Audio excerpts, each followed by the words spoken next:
Stage நல்லா பிரம்மாண்டமா இருக்கு, சூப்பர். ஆமா. அப்புறம் டேய் தலைவன் ஸ்டேஜுக்குள்ள வரும்போது பாதுகாப்பு பக்கா இருக்கேன். பக்காவா பண்ணியாச்சு. பவுன்சர் வேண்டா பவுன்சர் சொல்லியாச்சு. நான் தலைவர் ரொம்ப குறுக்கு வந்தா வச்சுக்க டக்குனு கடைக்கு போறாங்க சொல்லியாச்சு. தூக்கி ஆமா தூக்கி போடணும், தூக்கி போட்டு மண்டை உடைஞ்சவன் செத்தாலும் சாப்பிடும் சொல்லியாச்சு. அப்படிதான் இருக்கணும். அது இல்லாம இப்ப இன்னொன்னு பெசரவன் பண்ணிக்கிறோம். என்ன பண்ணிருக்கீங்க?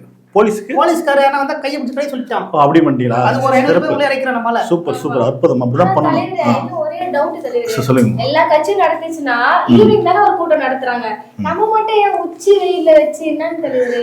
ஆமா உச்சி வெயில் அடிச்சாதான் மழை போட்டு விழுவான்.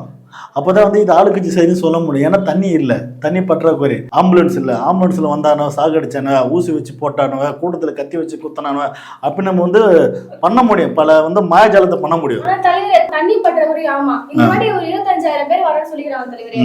நம்ம ஒரு 35,000 பேருக்கு தண்ணி ரெடி 30,000 பேர் யார் விட்டு காசுன்னா ஒப்பம் விட்டு காசு அது?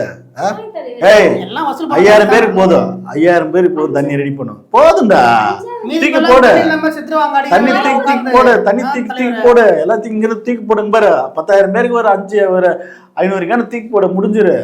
மீதி கேன கொண்டு போய் பேக்ல வித்துட்டு வந்துரு, நம்மளுக்கு தேவைப்படும்ல.